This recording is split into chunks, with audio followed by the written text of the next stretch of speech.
India Today exclusive news break, we have access to India's dossier against Khalistani leader Pannoon.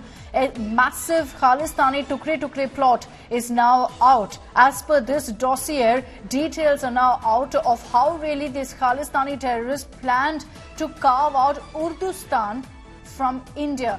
The Khalistani plot to sever Kashmir from India is also now out. The man on your screens, Pannoon, was in fact running this plot to radicalize Kashmiris to also separate Kashmir from India. There were repeated bids to affix Khalistani posters as well as flags in the valley.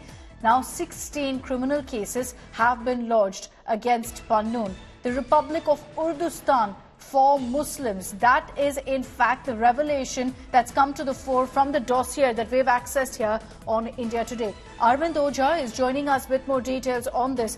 Arvind, हम काफी मतलब information भी दिया है हमारे viewers को कि ISI और खालिस्तानी के लिंक क्या है. अभी इस dossier से ये भी confirm हो गया कि जो खालिस्तानी leaders है उनको ये कोशिश भी था कि कश्मीर को separate करेंगे इंडिया से.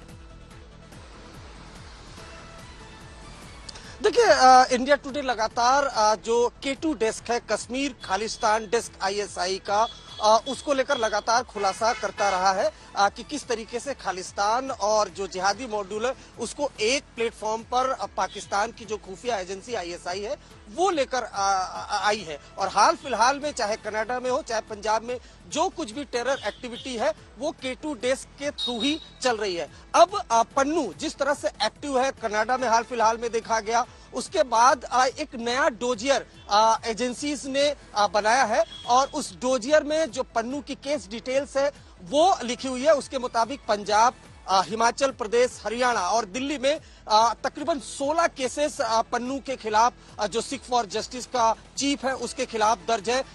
अंडर UAPA के तहत ये केस दर्ज है. लेकिन ये खुलासा भी है कि किस तरीके से गुरपंतवंत सिंह पन्नू न सिर्फ खालिस्तानियों को खालिस्तान के खिलाफ, खालिस्तान के समर्थन में रेफरेंडम चला रहा है, बल्कि जो कश्मीरी हैं उनको भी भड़काने की कोशिश कर रहा है. साथ ही साथ जो खालिस्तान अलग देश की तो मांग कर ही रहा है, साथ ही साथ उर्दुस्तान की भी मांग कर रहा है और बाकायदा उसके लिए उसने नाम भी सोच रखा है. वो लगातार लोगों को भड़का रहा है, चाहे रेड फोर्ट में खालिस्तानी फ्लैग लहराने की बात हो. तो इस तरीके से अब फिर से एक बार एजेंसीज के रडार पर आ चुका है. इस वजह से उसका नया डोजियर एजेंसीज ने बनाया है और उसकी जो प्रेजेंट लोकेशन है वो अमेरिका की. हालांकि वो कनाडा में भी मूवमेंट करता दिखाई दिया और रिसेंट में उसकी एक्टिविटी कनाडा में दिखाई दी है, एंटी इंडिया स्लोगन को लगाते हुए बाकी लोगों के साथ. लेकिन अब उसका एक नया डोजियर तैयार किया गया है जिसमें उसके केसेस के बारे में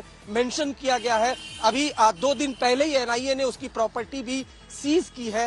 लगातार जो एजेंसीज है वो अब जितने भी फॉरेन बेस्ड खालिस्तानी टेररिस्ट हैं उनको लेकर एजेंसीज काफी ज्यादा एक्टिव हो गई है. Okay, very active, proactive in targeting these Khalistani leaders, but the dossier that we've accessed shows plans of creating a Republic of Urdustan, essentially separating Kashmir from India. Arvind, stay on with us. Even as we focus on, in fact, Pannoon, the Khalistani terrorist, and his plans of targeting India, there's also a big focus on another terrorist, Ashdallah, who's based in Canada. In a sensational twist, India Today has accessed the Delhi police charge sheet against this gangster terrorist, Ashdeep Singh, aka Ashdallah, and what's in fact come to the fore is how Ashdallah and Nijar were linked and how they had direct connections with ISI and Lashkar. The charge sheet has revealed that RSS leaders, Shiv Sena Netas, Hindu seers, all of them were on target. There was also a pre-murder terror recce that was done to target some of these Shiv Sena leaders.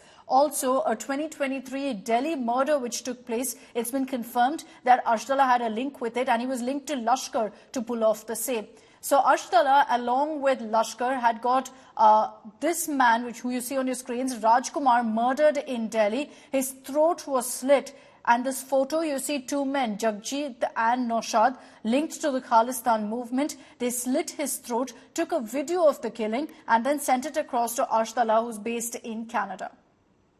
Arvind Ojha is joining us with more details on this. Arvind, ये जो दिल्ली हत्या हुआ था और जिसके picture हमारे पास है, इसके पूरी वीडियो अर्शदिला को भेजा था, इसको कौन टारगेट किया और क्यों?